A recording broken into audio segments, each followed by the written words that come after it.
Grand Matin Sud Radio, 7h-9h, Patrick Roger. Il est 8h48, près de 700 interpellations cette nuit, des affrontements entre manifestants et policiers d'une rare violence. Ce sont les mots de Gérald Darmanin, troisième nuit d'émeutes, des situations extrêmement compliquées, des magasins dévalisés, pillés, des bâtiments publics attaqués aussi, des commissariats, des mairies, des centres sociaux. Nous en avons parlé tout à l'heure avec Christophe Béchu, le ministre qui était mon invité, qui disait aussi, qui lançait un appel justement aussi à certains à gauche pour rappeler en fait au calme, qui avaient du mal à appeler en fait au calme. On pense à l'extrême gauche, hein, c'était ce que vous disiez en fait ce matin, vous Guillaume Bigot. Hein. C'est ça la politique, pas de la terre brûlée, de la République brûlée, parce que ce sont des mairies qui brûlent, ce sont des écoles qui brûlent, etc. Mais moi, je vais peut-être commencer par une anecdote. J'ai travaillé avec l'ancien ministre de l'Intérieur, Charles Pasqua, qui était aussi le président du département des Hauts-de-Seine, et on avait vécu ensemble les émeutes de 2005. Et comme il connaissait bien ces sujets de politique intérieure, et comme il connaissait aussi très bien son département du 92, il m'avait dit à ce moment-là, Dieu merci, il n'y a rien dans le 92, on a beaucoup investi dans le 92, et on connaît vraiment les acteurs locaux, les bandes, les grands frères, les petits frères, etc. Et voilà, et je me rends compte que là, nous sommes en 2023, et ça a démarré dans le 92. Oui, bien sûr. De toute manière, c'est dans toutes les cités en fait qui sont autour de Paris, mais même à l'intérieur de Paris, il y en a quelques-unes, et puis un peu partout en France. Hein, on voyait à Pau, là, tout à l'heure à Laval, du côté de Chambéry, à Reims. Nous sommes aussi justement avec des élus en région parisienne et ailleurs, bien sûr. Le maire de Neuilly-sur-Marne, Zartosh Bakhtiari, qui est avec nous. Bonjour.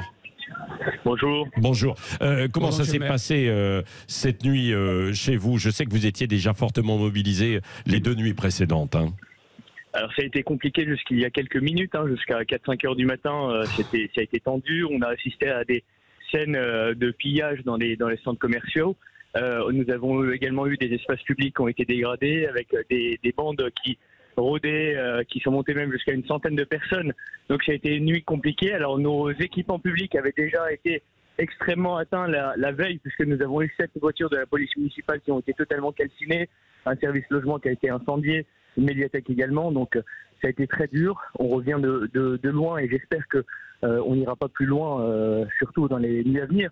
Mais moi, ce que je constate, c'est un enlisement de la situation et même une aggravation. Donc j'ai mis en place un couvre-feu hier soir de 23h à 6h du matin. Ce qu'on constate, c'est que le couvre-feu est surtout respecté par les honnêtes gens, hein, faut pas se leurrer.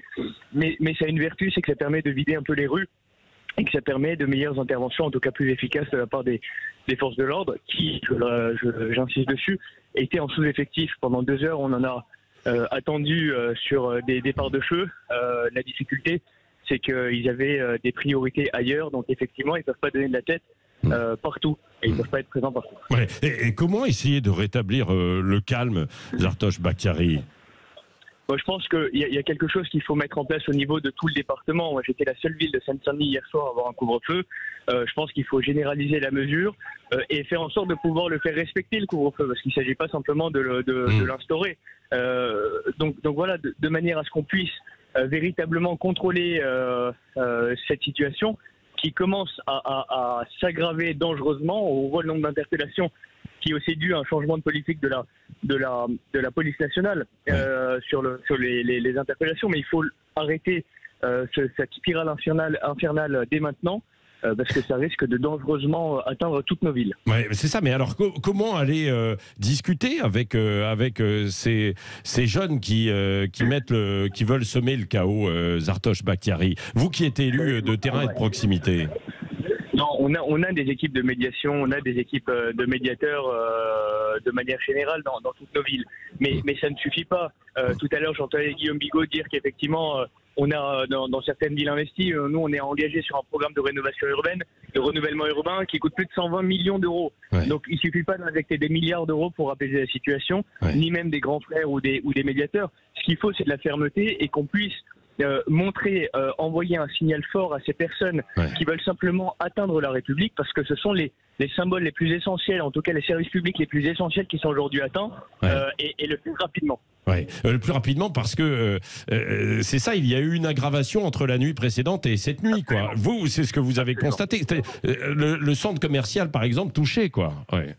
Absolument. C'était et là en fait on part sur du micro-pillage isolé avec des barricades qui sont installées tout autour du centre commercial pour pouvoir y aller sereinement. Donc effectivement ça commence à s'enrayer et ça commence à devenir extrêmement dangereux parce que dès lors que les pillages ont lieu un peu partout dans la ville, la situation devient vraiment incontrôlable. Nous on a limité le couvre-feu qu'à 3 secteurs de la ville et je pense qu'il faut vraiment mettre en place des mesures au niveau départemental pour apaiser la situation vite. Ouais. Merci Zartosh Bakhtiari, donc maire de Neuilly-sur-Marne, et bon courage à vous évidemment. Un autre élu avec nous, c'est Philippe Marini, un peu plus haut à Compiègne, qui est avec nous. Bonjour Philippe Marini. Bonjour. Bonjour. Monsieur le maire. Bonjour Monsieur le maire, comment ça s'est passé chez vous cette nuit? Écoutez, j'aurais tendance à dire plutôt mieux que la nuit précédente, mais différemment. Plutôt mieux en ce sens que les violences ont été circonscrites à un quartier et que les effectifs de police étaient sensiblement plus nombreux. Bon. Et nous avons également utilisé nos moyens de vidéosurveillance. Ce qui est différent, c'est qu'il y a eu deux vols dans des commerces de quartier. Oui, c'est ça. Pas de pillage, il ne s'agit pas de pillage, mais il s'agit de vol. Et à ma connaissance, quelques interpellations. Bon, il y a des villes où ça s'est aggravé. Vous, il n'y avait pas de couvre-feu en fait. Hein.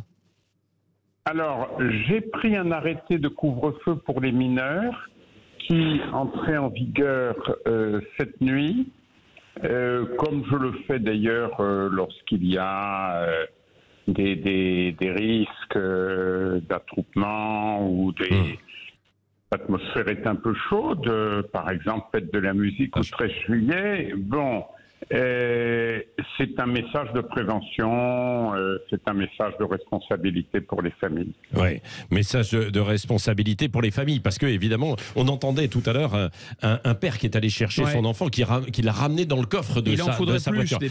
Il en faudrait, mais ça évidemment, c'est extrêmement compliqué aussi à mettre en place. Merci Philippe Marini d'avoir été avec nous. On va continuer tout à l'heure sur Sud Radio, évidemment, avec Valérie Expert, avec Jean-Jacques Bourdin, André Berkoff et toutes nos émissions jusqu'aux vraies voix. En fait, ce soir, peut-être un dernier appel au 0826 300 300 avec Nadir Kaya de Banlieue Plus qui est avec nous. Bonjour Nadir Kaya.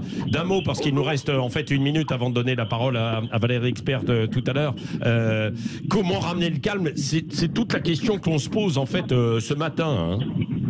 C'est très compliqué parce que là on est dans une situation où tout s'additionne, si vous voulez, le passif avec les quartiers populaires, l'inaction ou le manque réellement de moyens et d'investissement de l'État face aux problèmes qui perdurent depuis toujours, et puis le sentiment de colère et cette situation face à des jeunes qui n'ont pas connu 2005 mais qui connaissent dans leur vie au quotidien des difficultés qu'on dénonce depuis très longtemps.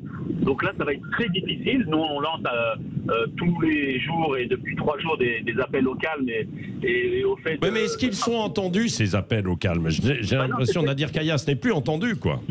C'est très compliqué, comme je vous ai dit, tout le monde sait que c'est une poudrière et on l'a vu, là, voilà, il a fallu malheureusement cette violence et ce décès de Naël pour relancer l'étincelle. Ces violences, mais à un moment donné, il faut que M. Macron comprenne que même s'il n'est pas comptable de tout, qu'il faut absolument régler les problèmes de fond et ça passe aussi tout de suite, là, rapidement, par des discussions avec des représentants associatifs, des personnes qui sont issues des quartiers populaires, pour d'une part calmer la situation, mais surtout pour après travailler sur des vrais sujets urgents, que ce soit les discriminations, les inégalités, avec des propositions concrètes qui vont pouvoir, je l'espère, atténuer ou calmer la situation. Oui, merci beaucoup Nadir Kaya de Banlieue Plus.